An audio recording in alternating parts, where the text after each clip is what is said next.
Good evening. Good evening, everybody, and welcome to the annual general meeting of Derbyshire Dales District Council. My name is Helen Mitchell. I'm the Council's monitoring officer. Can we just start with item 1 on the agenda, please? Any apologies for absence?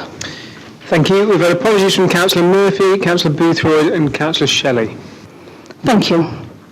The second item of business is the election of a chair for the coming municipal year. Could I take a nomination from the floor, please, for chair for the year ahead? Can I propose Councillor Wayne, please? Councillor Wayne has been proposed. Is there a seconder? Can I second that proposal? Okay. I think Councillor Wayne is an excellent choice. He's demonstrated that he's calm under fire and will continue to be so. In fact, he's calm and is able to make jokes under fire, so I think he's an excellent choice. Thank you. It's been moved and seconded. Can I take that to the vote, please? All those in favour?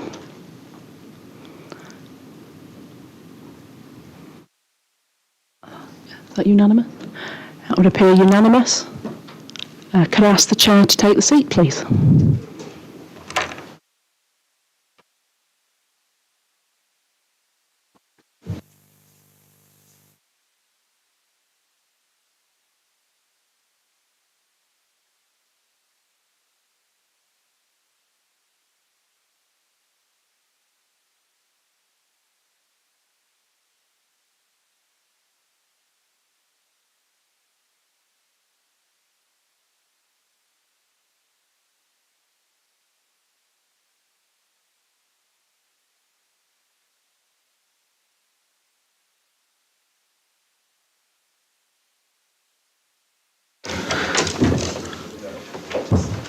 Right then, members, I'm getting a bit of deja vu with this now, but I've got an agenda in front of us, and basically my next duty is item 3 on the agenda, and it is to the appointment of a vice chair. Would anybody like to nominate a vice chair, please? Councillor Butcher? Council Chair. Council Chair.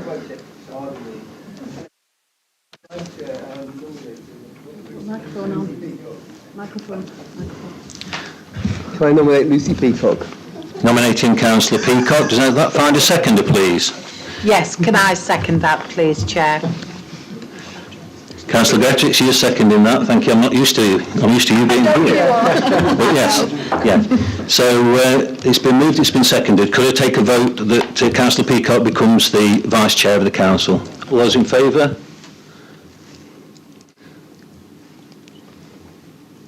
Unanimous chair, I think. Are there any against? Any abstentions? That's good. Councillor Peacock, would you like to join us up here, please?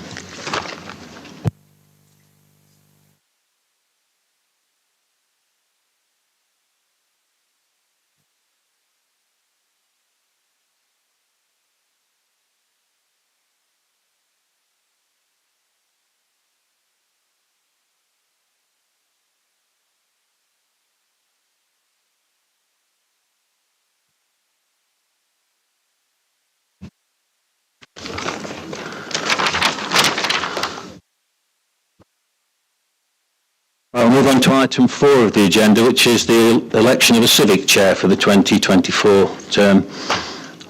Would anybody like to propose Councillor Buttle? Yes, please. Microphone. Microphone, please.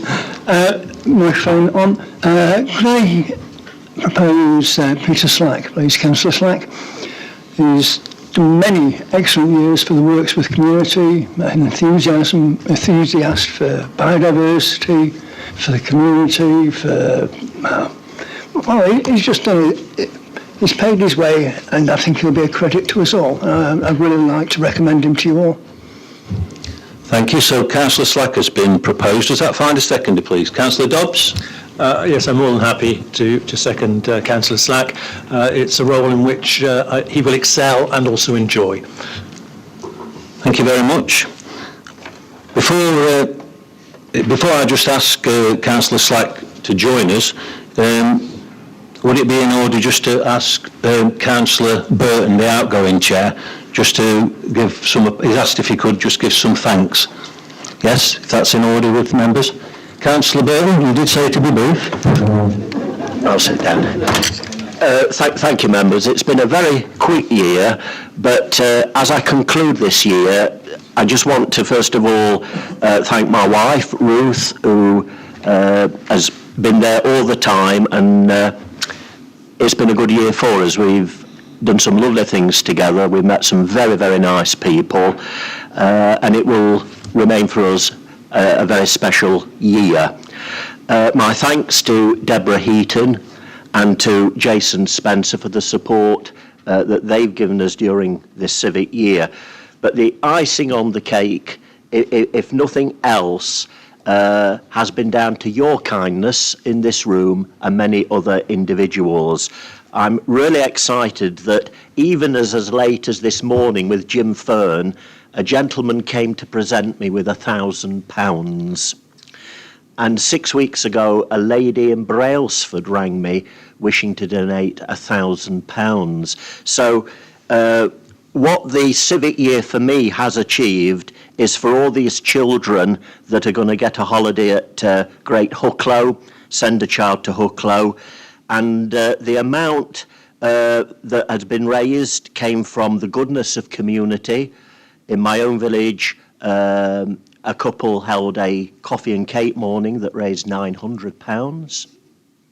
And my own chapel put a concert on. I don't know if Helen did get down there, but at the concert, £820 was raised. So the total that I have now got is £7,160, 70p. So whoever gave the 70p. So, and finally, I do sincerely wish Peter all the best and every blessing during this year.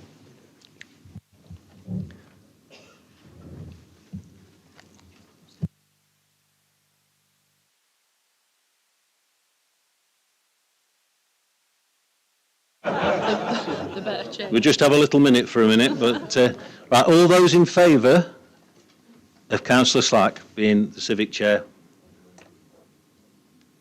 Is there anybody against, please? Any abstentions? I duly authorise Councillor Slack to be the chair of the Derbyshire, civic chair of the Derbyshire County Council, District Council, not County Council.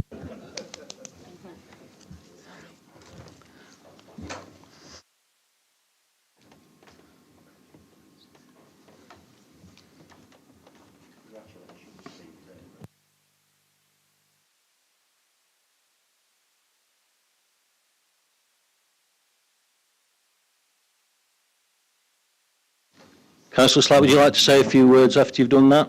Thank you.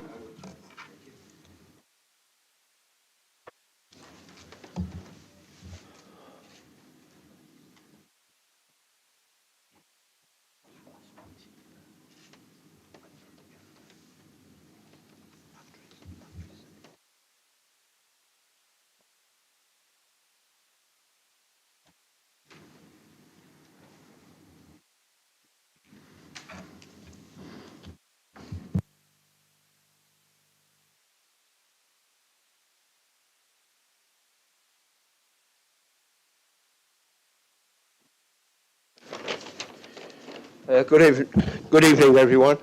I'm very, very pleased to be selected to be Civic Chair of the Derbyshire Dales District Council for the year 2024 to 2025.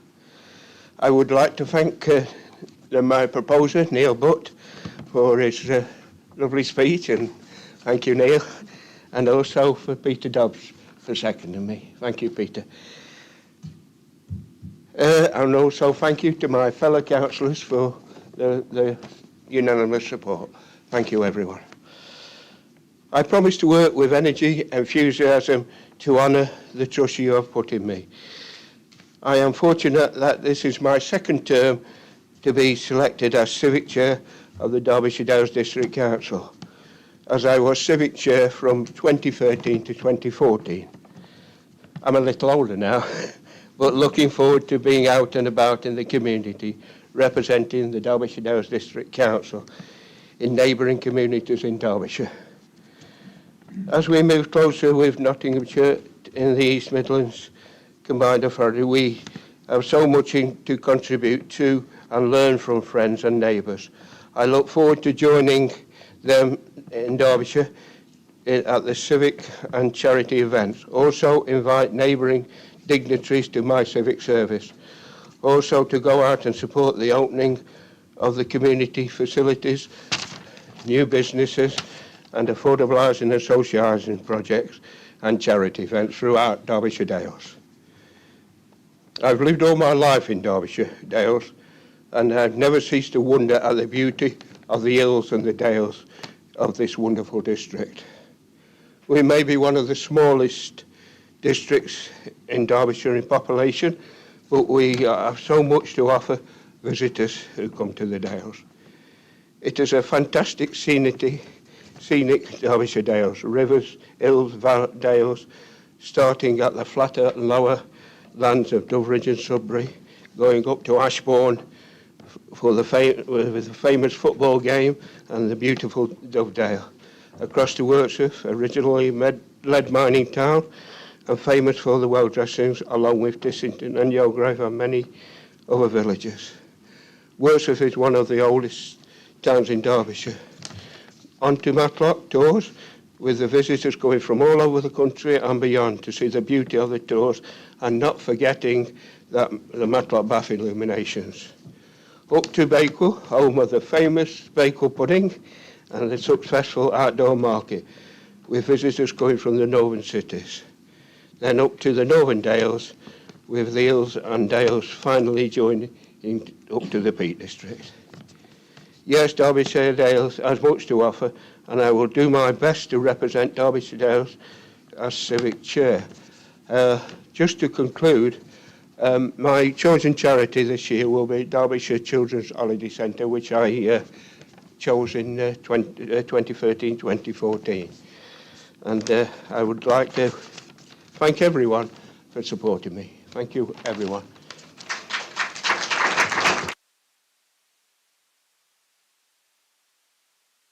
Thank you, Peter. Would you like to propose a vote of thanks to the retiring civic chair? And I believe we've got a little gift for his wife as well. But if Peter goes first, then that's fine. Thank you. I would like to propose a vote of thanks to Councillor David Burton, retiring chair. I've known David for many years as a valued colleague and a very good friend. David has very good principles and stands by his principles. I thank David for his excellent work he has done in his year of office and going on to numerous events in the district of the Derbyshire Dales. Also his tireless work in his charity for Send a Child to Great Upclow Holiday Centre and bringing many underprivileged children to have holiday in this beautiful hills of the Great Upclow. I would like to ask the council and councillors to stand for a round of applause to David as he finishes his year.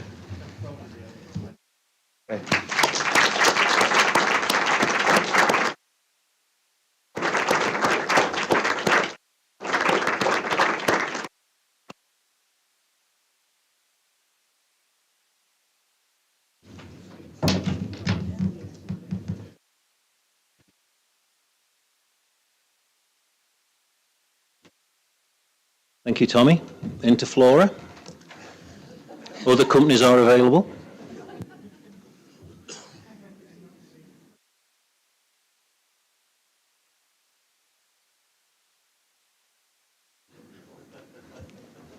Thank you very much. We move on to item 5 now, which is the appointment of a deputy civic chair. Do I receive any nomination? Councillor Flitter. Yeah, thank you, Chair. Not many people remembered this or knew about this, but this council has always had an informal understanding that we shared the role of civic chair. And this year, it would have been the chance of a Conservative nomination.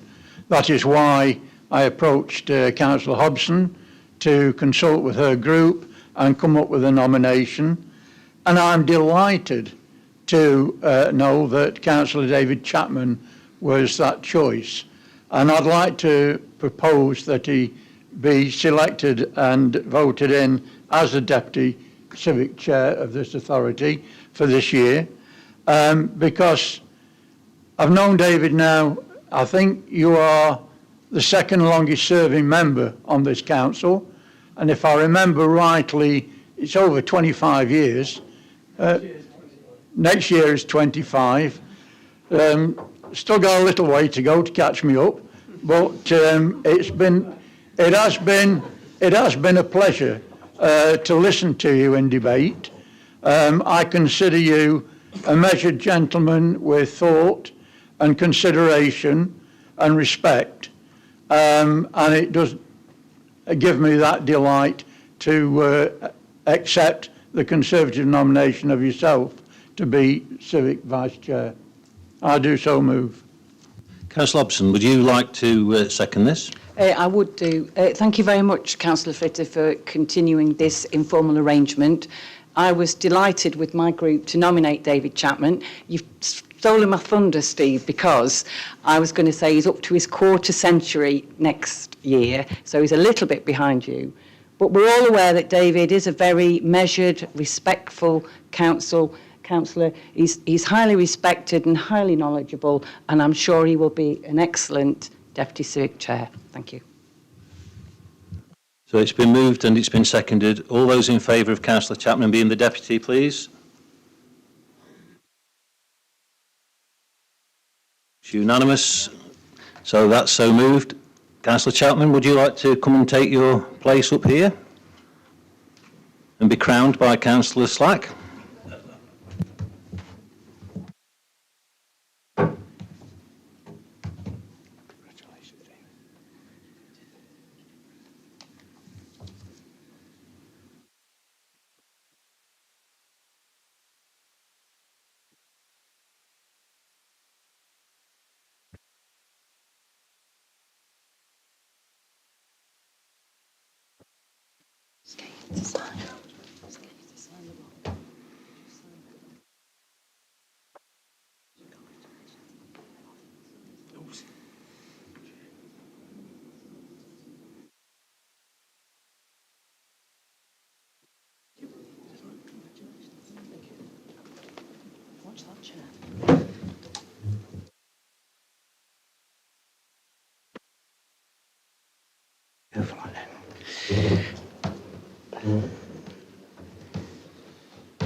Right then, thank you for that. Welcome, Councillor Chapman. Now we move on to item 6 on the agenda, which is the election of a leader of the council and a deputy leader of the council. So I'm seeking nominations for the leader of the council, please. Councillor Hughes. Thank you, Chair. I'd like to propose Steve Flitter for the position as leader of the council. I've known him for a relatively short period of time, certainly not 25 years, only 5 years, in fact. But I've seen him perform as a leader both in Matlock Town Council and also here in Derbyshire Dales. And I believe that my experience of his leadership demonstrates that he has the qualities needed in a good leader. I think he represents a good judgment, a very high level of integrity, support for his colleagues, either in his own party or in the opposition or officers, and he is also extremely hardworking in his role. But those things are necessary in a good leader, I believe, and I'm sure you would think so too. But Steve also has political balance. He has balance overall in his life. His political work is tempered by his other interests, and particularly his family. He lives in the real world. He is a member of the Liberal Democrat Party, but his focus is his community, the community in Derbyshire Dales, and the community particularly in his ward of Matlock East and Tansley. This enables him to adopt a collegiate style of leadership with councillors of all parties to work for the good of Derbyshire Dales as a whole. So I commend Steve to you for the position of leader of this council. Thank you. Thank you very much, Councillor Hughes. Can you, anybody who wishes to, Councillor Dobbs? Thank you, Chair. More than happy to second that nomination and to echo the comments of Councillor Hughes. Thank you very much. So it's been moved and it's been seconded that Councillor Flitter be the leader of the council. Is anybody else wish to say anything in relation to that matter? So we'll move to the vote. All those in favour of Councillor Flitter being approved? Any persons against or any abstentions? That's unanimous. Councillor Flitter, you have been elected as the leader of the council. We now move on to the election of two deputy leaders. Anybody wish to make a nomination? Councillor Burfoot. Yes, I'm very happy to nominate Councillor Neil Buttle and Councillor Bob Butcher as joint deputy leaders. I'm sure they'll do a splendid job in the next 12 months, as Councillor Buttle has in the previous 12 months, so more of the same, hopefully.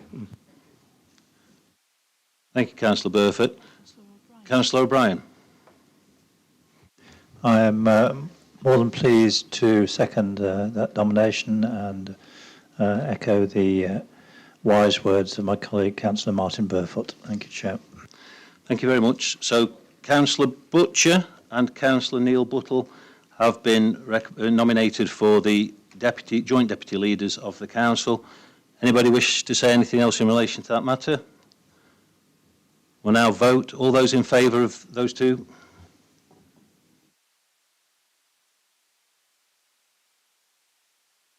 Any against?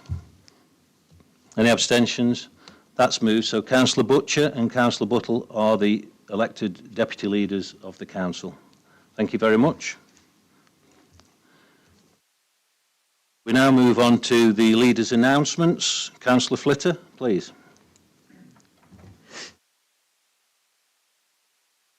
Thank you, Chair, and thank you, members, for that level of support. I was turning red at one time, but I'm rather modest chap. Well, it's nice to be back. And thank you for making those remarks, Councillor Chapman. It is nice to be back. As you will have heard, that we had a traumatic end to our holiday in Australia. Some would think it was a bonus to be stranded in Dubai for 9 days. But 24 hours sat on a plane, 2 days without sleep, thousands of people arguing, shouting, and some older than me fighting in the airport because of a sheer lack of information and communication was not my idea of bliss. The story does go on, it doesn't end there. But I'll not bore you with any detail.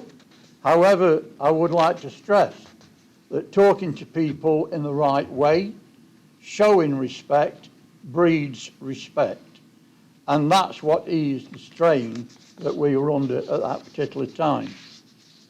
I just want to mention to you about the D2 Strategic Leaders Board that happened last Thursday. That was our first meeting, and it seems like a desire to chair and control board meetings once again became an issue, just like Ashbourne Reborn. Councillor Nigel Barker, the Labour member from North East Derbyshire, was elected as chair, much to my expectation, but Councillor Lewis was clearly unhappy. After a statement that left no clarity, only confusion, as he intimated that there would be a reduction in officer support, hosting and finance.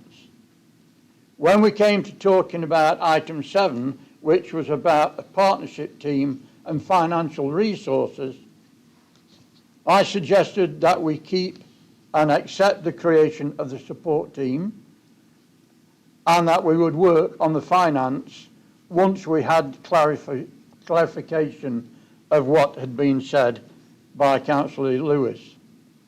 It was clear that the county leaders' actions had become clearer, then we would have everybody would be aware of what was happening.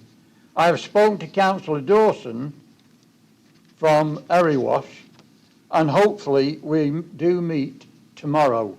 In fact, I've just received today the notice is 1 o'clock tomorrow when we get together and discuss a way forward. Last year I made it clear that the PA would work within budget constraints, but at the same time change the emphasis in a more open and transparent council. A council that appreciated its hard-working and loyal staff, building a solid foundation for the future. Working alongside the corporate leadership team and other valued members of their teams, we now have succeeded in creating a new corporate plan that sets out our aims and objectives. We are now out to consultation with a new and exciting local plan that inspires support for local and rural villages, market towns and residents from all across Derbyshire Dales. We have addressed the needs of climate change and biodiversity in a green thread that flows through all our policies, and we have completed works on decarbonisation. We are exploring avenues to increase social housing to meet the needs of local communities. We have reinstated some local visitor toilet facilities in the Dales hotspots. The car parking review is almost complete, and the review, sorry, I've lost my place again. We have reinstated the toilets, I've said, and we've almost seen residents with an extra hour of free parking, which is a bonus for supporting local businesses. Our economic development team are continuing to support local business, not only with advice, but through the UK SPF grants and other funding generated by this council. The list is really endless, what we've achieved this year. So what's in store for next year? Well, now comes the real test of delivering that corporate plan. Working hard to remain within another restricted budget that has predicted a shortfall. Working with a new East Midlands Mayor to attract inward investment into the Dales. I've already sent a letter to invite Claire Ward here for talks, and as some of her policies complement our thoughts. Two major tasks lie ahead. They are the leisure and waste contracts, not imminent, but very important and detailed, needing a high level of support to prepare for the future. I have asked Mr. Wilson again to look at the possibility of a projects manager and ways of increasing the capability and resilience of this council to prepare in good time. There is a new sense of ease around the council. Many staff are happy to stop and chat when meeting them in the corridor or as I walk round the offices, and this allows discussion to flow. I want every member of staff to feel free to express their views as they are part of this team within Derbyshire Dales. At a recent meeting, I said that although hotly disputed, that to create PA working groups to work with officers and develop policy, and cross-party working groups to work alongside more general issues was the right way to proceed. This method has been successful and brought dividends in creating an understanding in supporting action on policy. I still feel that a number of members on working groups is more focused and become less of a talking shop. that creates definite action. I have to say a few words on travellers, because that is going to be a big test this year. This is one of the issues that we have inherited from the last administration, but to the people of Matlock Bath and to Councillor Whitehead, you have our support. You and the travellers should not have to endure the problems you are facing. It may seem that we are dragging our feet, but everyone was questioning and was critical, including our MP, on the criteria set for traveller sites. Some sites will shortly go out for consultation, but it does not help, or it will help, if the support comes from all members of this council on the need for the travelling community, and that was shared across the Dales, not just in one area. It would be remiss of me tonight if I didn't mention and congratulate my colleagues in the Labour Party and the Green Party for their successes in the local elections. And just to point out that over the recent elections, more Liberal Democrats councillors have been elected than the Conservatives. Roll on, July the 4th. Now, on that theme, I just have to read out a short statement, because as you know, a general election has been called. It is expected that the pre-election period will start on the 30th of May. Helen will issue some guidance to us all and staff here at the council in due course as a result of the period of heightened political sensitivity. As elected members, we are collectively the conscience of Derbyshire Dales and must exercise that in all our activities.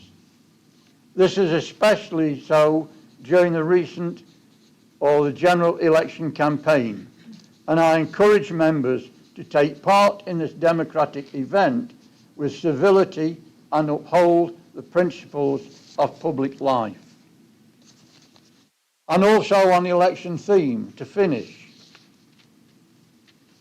Jason, where is he? There he is. I'm sorry that Jason is soon to leave this authority. I don't want to see him going to Filey, I'm sure. But there we go. But he is going to go to take up a new post, and I want to say that while he's been with us, he has excelled, adding value and credibility to the Derbyshire Dales Council. Unfortunately, he won't be with us in July, but we believe, or I believe, that we have now a new and experienced election manager in place. The bar has been set so very highly, and it will be a job to follow in your footsteps. We thank you for all the work that you have done with Derbyshire Dales. I thought Angela was going to be in the room as well, but a little birdie told me tonight that she's also retiring, but I will try to get to see her before she leaves. Well, that's it. Thank you, Chair. Thank you very much, Councillor Flitter. That sort of completes the formalities of the actual civic side. I'd just like to seek an approval of a variation in the order of business, if I may, because I'd like to bring the agenda item number 16 forward to in between number 9 and 10, just after interests. And I'd also like, because we have one speaker, I would like to bring them into that area as well. So would anybody, would Councillor Butter, would you second that? All those in favour, please. Thank you very much, that's carried. I'm going to do interest when I get to it. Carry on, and then what we'll have is after interest we'll have the speaker, the public speaker, and then we'll have item 16. So now we'll go for the approval of the minutes. They're on pages 9 through to 24 from the last meeting dated the 4th of April. I'm sure you've all had a chance to look at them and digest them. Would anybody like to move those minutes, please? Councillor Wilton, just find a seconder. Councillor Dobbs, thank you very much. So it's been moved and it's been seconded that the minutes be approved. Can all those in favour, please?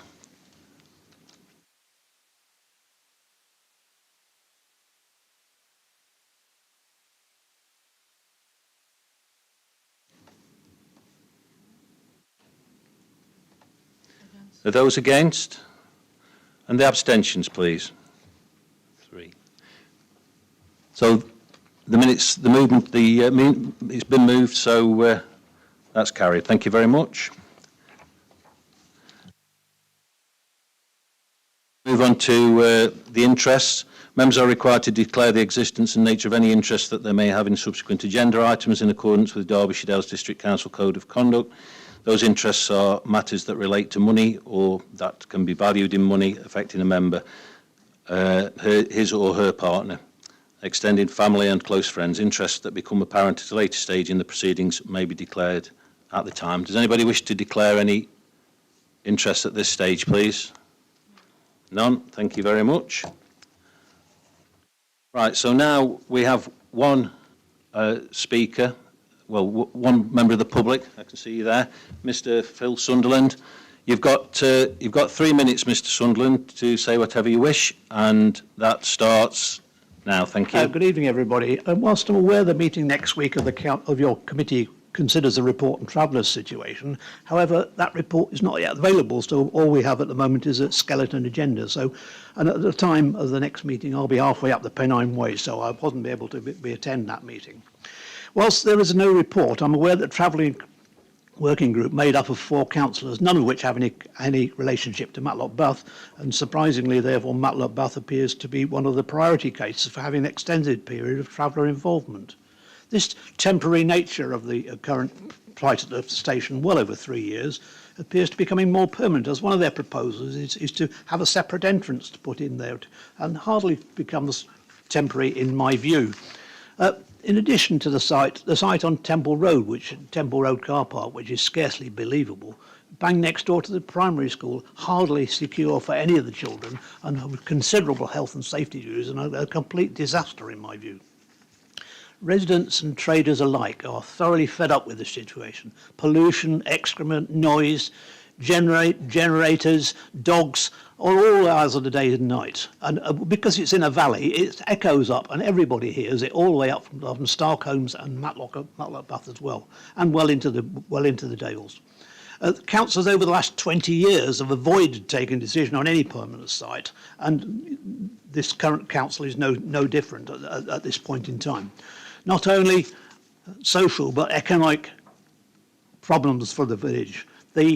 Whilst there may be a situation where, like, no one appears to have any consideration of the financial impact as well as the social impact. My calculation is that apparently if you've got 10 car park spots, you're losing £12,500 a year for extra 10 car parks. And for an officer is working for half a day a week, that's another opportunity cost of around £25,000 a year. So we're looking at an enormous sums of money, which you are just going out of the window. This is in addition to any money spent on consultants or anything like that. So running out this loss of, not only for residents, but obviously businesses, the total loss of business, lack of investment, nobody wants to come there, coaches are turning away. So what about your duty of care? What about your duty of care to the residents? You're a completely disaster for duty of care to the residents. Not only for the residents, but the travellers themselves, though they don't seem to travel anywhere, admittedly. What we need now is less words and more action. To be positive rather than going for temporary sites. Do it to develop the area without the curb, so we don't want an extra curb because that just makes it more permanent. Don't use the car park in Temple Road, and reinvest in village facilities for residents and visitors alike. Councillor Fitter talks about open and transparent. So why aren't you a bit more open and transparent yourself? Because you've had numerous emails from residents from the parish council, which you've just ignored. Now, in my view, that is failing to treat people with respect and the code of conduct issue. So I would suggest that you're not being open and transparent. Not just Councillor Fitter, but other leaders of the groups are ignoring responses taken to them. So I think you need to get a grip of the place. You need to get a grip of what's going on, and you need to get a grip of and respond to people in a timely manner. Not just ignore them, but just develop it and get on and do it. Thank you. Thank you very much. Thank you very much. Hope you have a good break, by the way.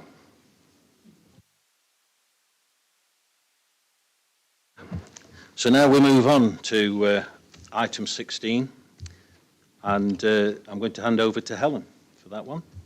Thank you. Thank you, Chair. Good evening, members. Item 16 is amendments to the Constitution.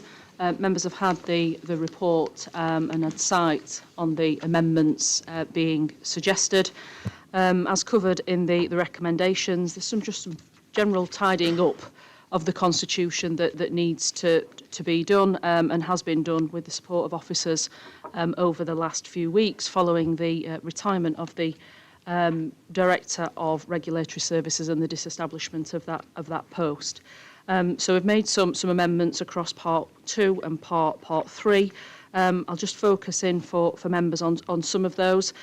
So that is obviously ensuring that references to Vision Derbyshire is replaced to the D2 Strategic Leadership Board. That obviously carries through into the Constitution the decisions that were made by Council on the 25th of January this year. It's also to incorporate into the terms of reference for the Community Environment Committee matters relating to gypsy and travellers, empty homes and the housing allocations policy. I've already made reference to Part C, which is around removal of references to the Director of Regulatory Services, and in most cases swapping that with those officers that have taken on those responsibilities, principally the Director of Place and Economy. I just want to take a little bit of time, Chair, on item E, which is around the amendment of the Biodiversity Subcommittee and changing that to the Biodiversity Working Group. I'm aware that some members have some concerns about this, so I just wanted to say, Chair, that by doing this, it isn't going to be the support to that group is not going to be reduced in any way, and I think that the change should provide some renewed energy into establishing a clear terms of reference and updated terms of reference and work programme for that group and for members and officers going forward. I've also just made an amendment as well in terms of Part 4, and that's the rule of procedure, which is around reflecting updated rules on substitutes to better support political parties to have a wider pool of substitutes in which to draw from. So that's equal to the numbers of members on committees, or a minimum of 3 for those parties that are a little smaller. And then finally, Chair, just to provide me with some support as the Council's monitoring officer, and that is to ensure that work programme for the Constitution Working Group for the year ahead. Prior to the calling of the general election, we were expecting some further legislation on procurement reforms, and we are still planning on there being reforms to procurement legislation. We'd need to translate that change in legislation into financial regulations and contract standing orders. So the support of members would be vital to me and to the wider corporate leadership team to do that work. And as already been stated, the Council's corporate plan has a wide variety of commitments within, including the stated priority of a thriving local democracy. And I would like to pick up the long-standing action within that theme, which is around revisiting the Council's area forums and undertaking a review of the Council's area forums, and also a refresh of the Council's petition scheme as well. Thank you, Chair. Thank you. Do you have any questions, please, in relation to that? No? Right, does anybody want to speak at all in debate at all? No? Councillor Butler? Colleagues, I've spoken on several occasions to Helen about how the Biodiversity Subcommittee works, and I'm comfortable with her proposals in Part E, Part 2E, because I know the commitment that both the previous council and even more this council have given to biodiversity. I'd like to reiterate a couple of points. According to scientists this week, last winter's weather is 10 times more likely to happen now than 20 years ago because of climate change, and at least 1.5% of that is now inevitable. Nature can help to reduce the risk and impact of flooding very cost effectively. The Descriptor review suggested that £10 billion is needed to plug the gaps in nature recovery finance every year, and in order to maintain the fabric of life which sustains us. Nature is not a luxury that we can't afford. It's a critical piece of our infrastructure which we can't afford to lose, and it needs to be a consideration in every decision that we make. I look forward to working with colleagues on the working group and our officer colleagues and making sure that happens, as we all campaigned on 12 months ago. Thanks. Would you like to move it then, Councillor Butler? And does that find a seconder, please? Councillor Dobbs? Happy to do that, and I'd like to thank Helen for the time she took to take me through some of the amendments to the Constitution. Thank you. Thank you very much. Well, item 16 has been moved and it's been seconded. All those in favour, please.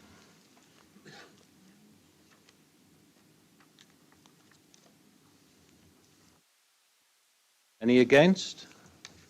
And any abstentions? So that's carried unanimously. Thank you very much for that. We'll now move back on to the item number 10, which is the membership of political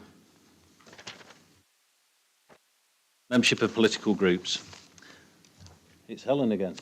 Thank you. Thank you, Chair. Before I start, can I thank group leaders for their support in bringing forward the proposals within this paper this evening. Members will recall we're unable to pass the paper with the same title at Council last time, so bringing this back to members this evening. Just to set out, we've managed to achieve political balance and proportionality in respect of the committees. The fundamental changes, has already been discussed, is the conversion of the Biodiversity Subcommittee into a working group, increasing slightly the size of the Community and Environment Committee and increasing the size ever so slightly of the Governance and Resources Committee. In terms of voting, Chair, as a result of the model being proposed, achieving balance, this would require a majority vote, not a unanimous vote. Thank you. Any questions, please? Councillor Hobson. Thank you, Chair. Helen, when we sent our nominations in, I think some committees were not having substitutes, and now on this paper it looks like they are. So would we be able to fill in the spaces where we haven't got the substitutes on?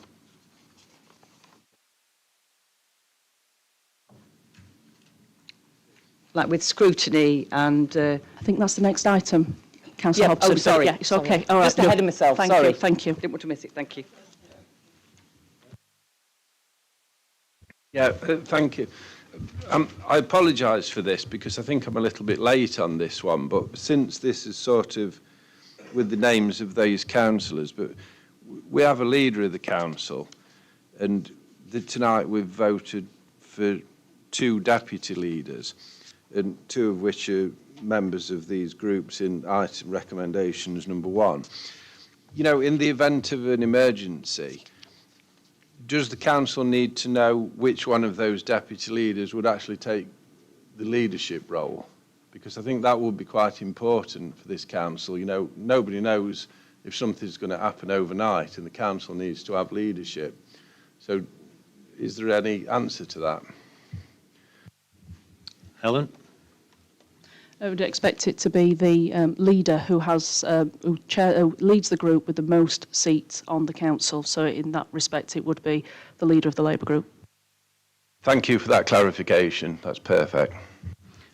That's a very good point, by the way. Yeah. Thank you.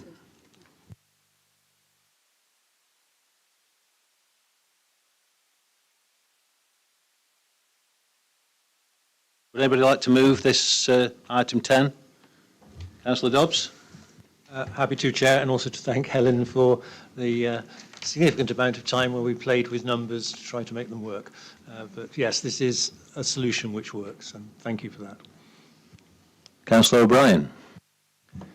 I'm happy to second this, Chair, as one of the members who didn't vote in support of the previous proposal. I'm now grateful for officers and the leaders they've done in coming up with a solution. I'm happy to second its approval. Thank you very much, Councillor O'Brien. Anybody else got anything that they wish to say at this time? So it's been moved and it's been seconded for the recommendations 1 to 5. All those in favour, please.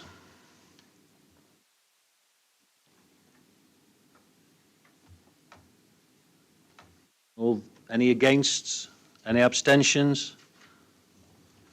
That's carried unanimously. Thank you very much.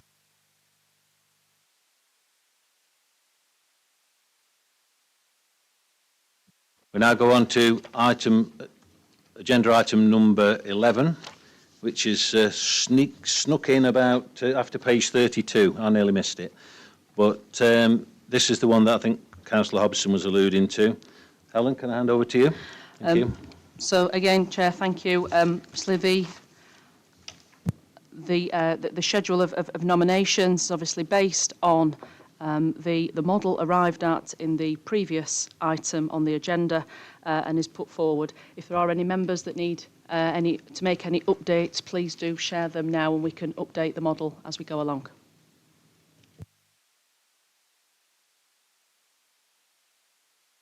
You finished now, yeah? I have, yes. Yeah. So are there any questions? But you want the list now. Can I just give it to you, or do we need to say who it's going to be?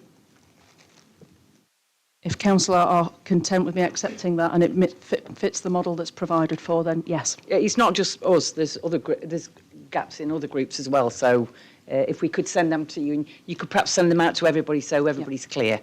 Thank you. Thank you, Helen. If Thank you that's for all right, that. Chair. Yes, I'm happy with that, as long as it conforms to the... Yeah.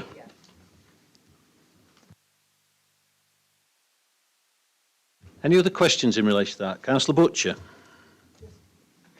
Just for clarification, so the paper on the table is not the same as the paper that was circulated because our nominations in particular have been amended slightly, just so that people are aware. Chair, yeah. Sorry, Chair, should have made the note. The paper on the table is based on what I received from Councillor Butcher.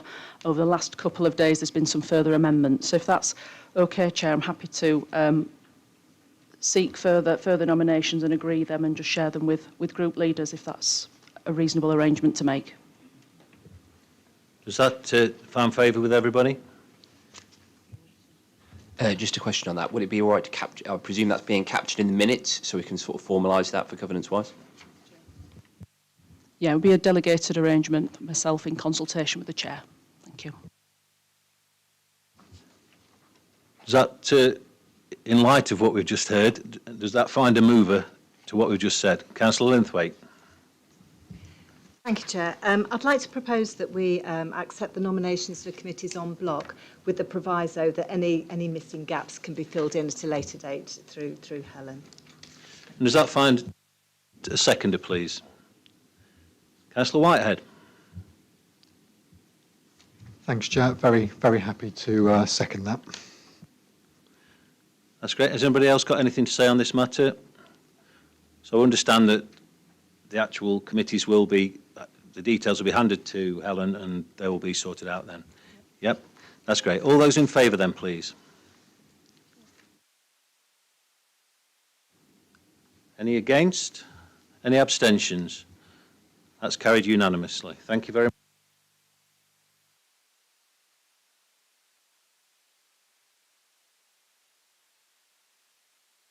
We now move on to agenda item number 12, which is the appointment of chairs and vice chairs. I think I'm handing to Helen again.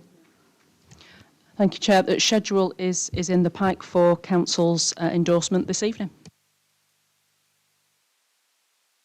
Thank you. Any questions in relation to this?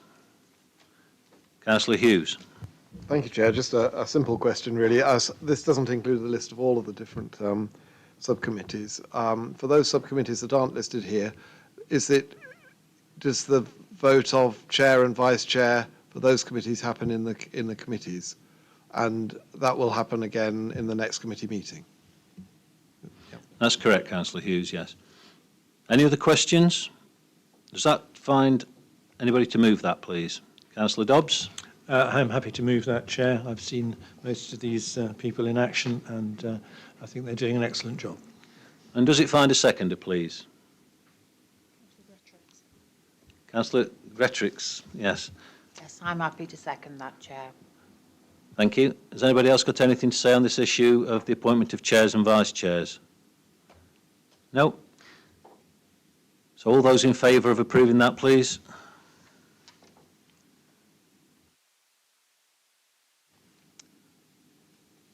All those, anybody against? Any abstentions? No? That's carried unanimously. Thank you very much.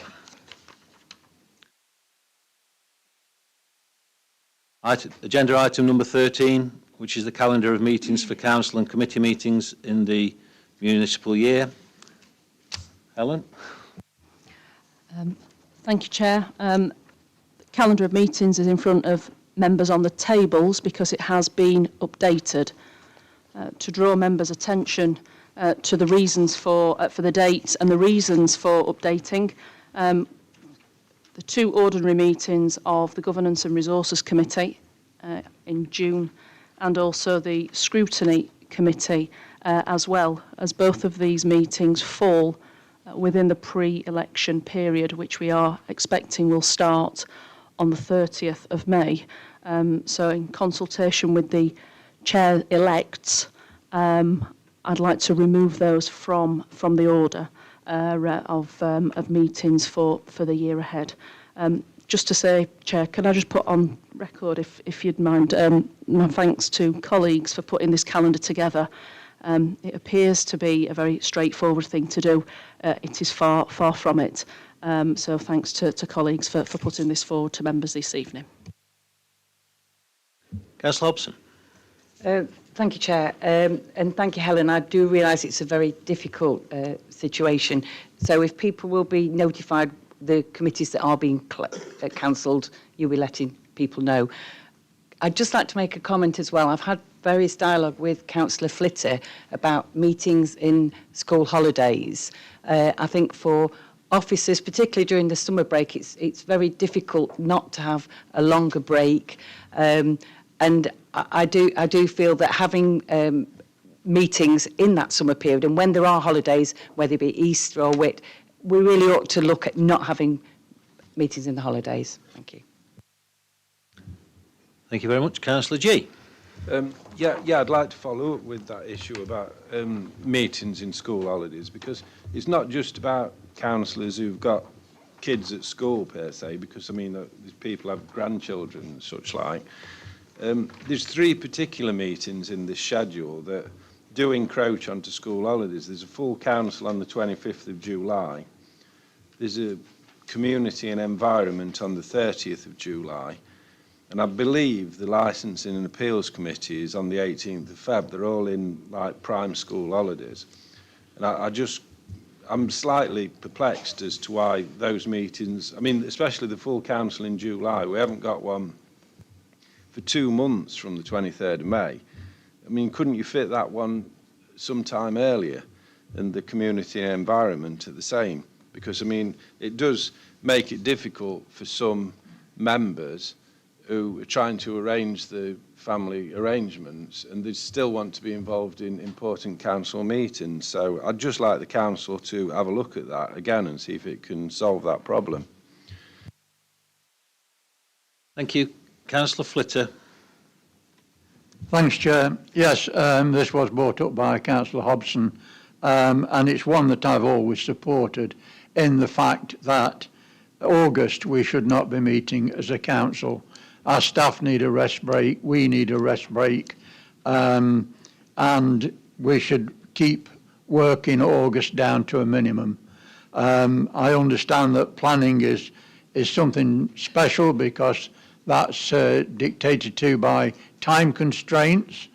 But to come up with solutions on other holidays is difficult to get this council agenda through, and the business of this council keeping at a medium pace.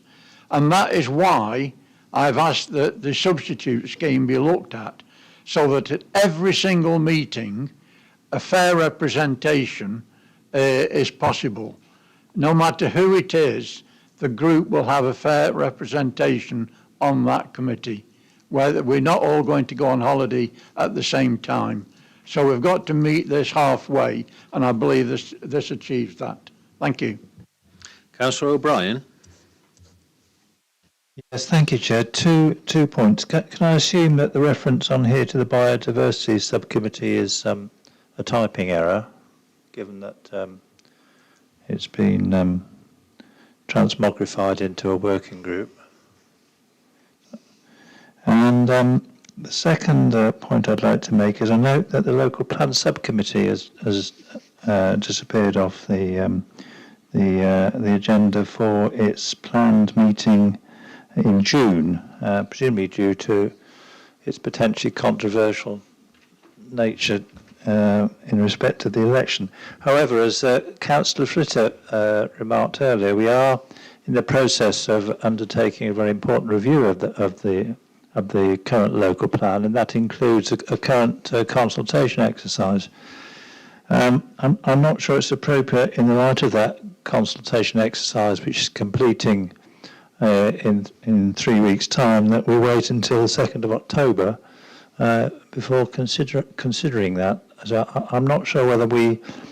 Well, I'm not content that we wait until the 2nd of October. Perhaps you could advise whether we would look to establish an extraordinary meeting or meetings, or insert a regular meeting into the calendar. Thank you. Helen, would you like to comment on that, please? Yeah, with thanks to Councillor O'Brien, yes, it's a typing error. It will be meetings of the working group in respect to biodiversity, and yes, the meeting of that subcommittee I think is down for, is it July, Tommy, 16th of July, July, not June. If it is on the 16th of July, we would be outside of the pre-election period. By then, the election has been called for the 4th of July. So it would be safe to meet. Is that your understanding, Councillor O'Brien? It is on the 16th of July. Sorry, which piece of paper am I looking at? It's not on this paper. No, it's not. It won't be, but it's, as I understand, as the meeting. Tommy, do you want to come in on this? You're probably a bit close to the detail. Yeah, can do. Thank you for that. Just basically as an offer to sort out that long gap, Councillor O'Brien, if we were to hold a meeting, add a meeting to this draft as it stands to the 16th of July for the local plan subcommittee, would that meet the agreement of members? I think you need to put that to members. Councillor Hughes, sorry, Councillor Hughes. I think we need some clarification on this point before we do move forward. I was going to give some clarification on what's been proposed already, Chair. Can I just bring Councillor Peacock in and then I'll come back to you, and then that's the order. Thank you. Can you wait? Yeah, I can wait. Yeah, go on then, Councillor Hughes. Thank you. So what has been proposed for meetings? There was a scheduled draft programme meeting on the 5th of June, and then another meeting mid-late July or the 7th of August. So I think the meeting that Helen is suggesting would be that meeting in mid-late July or 7th of August. But in respect to some of the issues associated with the local plan, they may not be concerned with the consultation. They may be concerned with policies in the local plan, and the question then is, can that meeting go ahead within the PERDA period? Helen? Chair, maybe just to sort of, I think we need to have a principle really of not meeting during the pre-election election period. And if any business needs to be conducted, we can either leave it until the next meeting or take the decision in other ways if it is something of urgency. So I think what's key really for members is that if the programme of meetings which is on the desks at this minute is acceptable, members should vote on that. If there are any extraordinary meetings that need to take place once the pre-election period has concluded, we will of course engage with the chair and the vice chair of those committees in order to create extraordinary meetings of the committee. Councillor Whitehead. I don't think that's very helpful, Helen, because we can make the decision right now. And Peter's absolutely right. There should be a meeting in July, because that would be the natural sequence of the meetings for the rest of the year. And it's after PERDA. The general election's on the 4th of July. If we're proposing that the meeting's on the 17th, surely we should just agree as a meeting that 17th is okay for us, and it should go on now. It shouldn't be classed as an extraordinary meeting. Thank you. I think what we're going to be going to is that we'll accept this, the one that's on your table, the draft of the meetings, with the addition of the 16th of July included for the local plan subcommittee. If members are wanting now to agree a date for that ordinary meeting, that's fine. What we would normally do is canvass the wider committee to ensure that that meeting is quorum. I'm conscious that members, if we've got a date in the diary, I'd want to make sure that that was a quorum meeting. So just to come back again, have you done that for any of the other meetings on this schedule? Have you checked with members that we can make all these meetings so there'd be quite? You haven't done that because I've not been consulted about the meetings I can come to. So I don't think that's a valid point. So if you'd like me, I can make an amendment to this proposal to add in that date, and then we can all vote on it, and then you can just add it. It doesn't have to be extraordinary, and then it's in the schedule. Because Peter's right, this is a matter that just can't wait. We have to. It comes back to exactly what Steve spoke about at the very beginning of council. We need to deliver now. We've had a year of planning. We've made some good successes, but now is our time to implement. But if we're going to then suddenly put like a 3-month delay into one of our most important pieces of work, that's just crazy. So I'm happy to make an amendment to add the date in that was proposed by Tommy for the local plan meeting in July. And hopefully I'll find a second up. So we've got an amendment. Chair, Are you sorry? Chair, I'd like to second that. I think Nick is completely right that the local plan time is of the essence of the local plan. We have to deliver on a particular date next year. Any delay to that programme is inappropriate at this stage. So I would agree with Nick entirely that we need to have a meeting in July to progress the local plan. So we've got an amendment to the 16th of July. Is that right, Councillor? 16th of July. 16th of July, and that's been seconded. Right. Did you want to say something? Yeah, because I'm Councillor a G. member of that committee, so I'm happy with that. And obviously, because we're making adjustments to meetings, because we're moving into this election period, and this council's, it's run by a progressive alliance. So I take it that the progressive alliance isn't going to be progressively aligned for the next 42 days. So.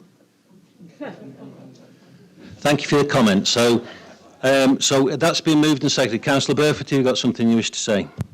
Yes, I appreciate that Helen must feel she's been walking a tightrope over the past few weeks, sorting out members on committees, allocations and so on, but also the meeting dates in the scheduled meetings. But I'm a bit disappointed in the way that the next Community Environment Committee is going to be as late as the 30th of July, when we've got extra responsibilities approved tonight, and also important decisions to be made by that committee. And it's a long time between now and the end of July. So I wonder if a meeting of the Community Environment Committee can be... Councillor Burford, is this something that we could you could do as an extraordinary meeting or something like that. If that's okay with Yeah. with officers Yeah. and so on. I think we need to move on because Yeah, what we've right, got okay. what we've got is we've got this particular thing. I totally take the point from Councillor Whitehead, seconded by Councillor Hughes, that. But I also take your point there. But that's something that we can sort outside this Right. meeting. Okay, thank you. Does anybody else? Councillor Bull. Yeah, just for clarity, Chair, I understand what Councillor Burford is just stating, but can I just clarify that it's only the June dates, other than the planning committee and the licensing, that is being taken off, and the 30th for the community environment, which is next week, will carry on? Yeah, Helen. So this is slightly tricky because the agenda for the meeting has already been published. So the meeting does need to go ahead. Reports to that meeting are yet to be submitted, and I wouldn't expect that they will be submitted, as we will be in the first day of the pre-election period. So I do need to consult the chair, the vice chair, and obviously the wider committee, just to let them know the process that we would need to go through for the 30th of May, which is a bit of a quirk. Apologies. Thank you for clarifying that, because obviously it's still on here. Yeah. Yes. Thank you, Councillor Whitehead. So, sorry to keep coming in. So I would be very unhappy if that C&E meeting is amended or papers are withdrawn from it. We've got important business that needs to be concluded, kind of pressed ahead, and it cannot afford another 6-week, 2-month delay. So I think when you consult with us, Helen, I probably have a really clear legal opinion on why you're doing it and how that conflicts with PERDA, because this is very much a local issue. And really, one of the main issues that we're going to be asking at that committee is actually to go to a public consultation. So it's not a final decision. It's about asking to go to public consultation. So I would hope that wouldn't fall under the PERDA restrictions. But I will be extremely annoyed and disappointed if we do anything to that committee to devalue it. Thank you, Councillor Whitehead. Do you want to comment? Chair, as part of the pre-election period, there is it's all about restricting, as far as is reasonably possible, the business that's transacted by the council during heightened political sensitivity. And one of those areas is particularly around consultations, that members and councils must act with great caution and ensure that no major consultations start or finish during this period. It is an issue which is controversial in respect of PERDA guidance as well. So this is a very unhelpful position to be in as the council. It is a meeting, it's been called, matters relating to the recommendations from the Traveller Working Group are on the agenda, but it is the first day of the pre-election period, and we have to exercise fairness and proportionality in our decision making, and ultimately fairness and proportionality to political groups at this time. Thank you, Helen. Councillor G. Yeah, is it possible just to bring that meeting forward one day? It's been my understanding is that it's been called, so you can't do that. Right. And I think just as a point I'd like to raise is I think what we need to do is we're councillors within this room, and we need to leave it to, we have to take the advice of the officers who are doing it for the best interests of the organisation. Councillor Burford, thank you. Thank you, Chair. I was going to actually suggest the same thing. It would seem that we're all here as members of the council, and to bring it forward a day or two, but I'm assuming that is not possible under any circumstances. Sadly not, Councillor Burford. So we've got an amendment from Councillor Whitehead, seconded by Councillor Hughes, that we accept the draft programme of meetings with the amendment that we add in the 16th of July for the local plan subcommittee, and there is a slight amendment to the biodiversity to make it a working group. So it's been moved, it's been seconded. All those in favour of accepting this, please.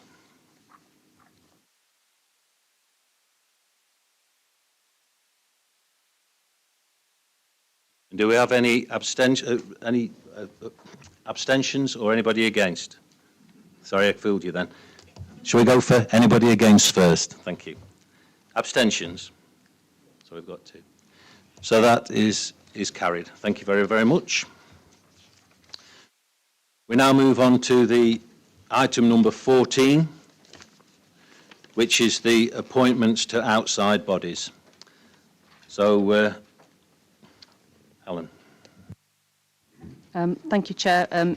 Short report, just sharing the appointments to outside bodies from nominations received, just to draw members' attention to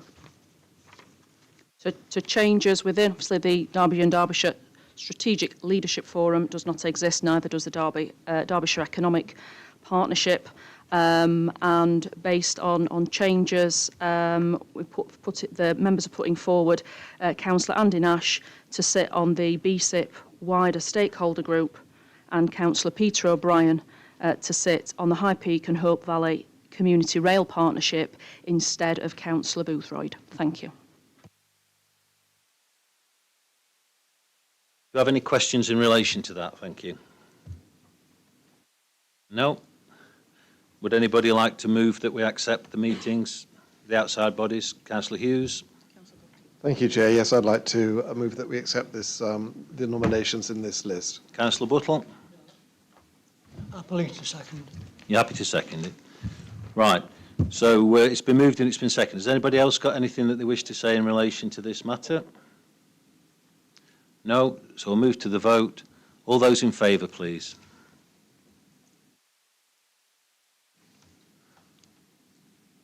Any against? Any abstentions? That's carried unanimously as far as I can see. And I believe that ends the business for this evening. I'd like to thank everybody for attending. I'd also like to thank Helen and her team, because it hasn't been an easy thing for her and the team to have to do to sort out these figures. So everybody have a safe drive home. I'm not saying that on air.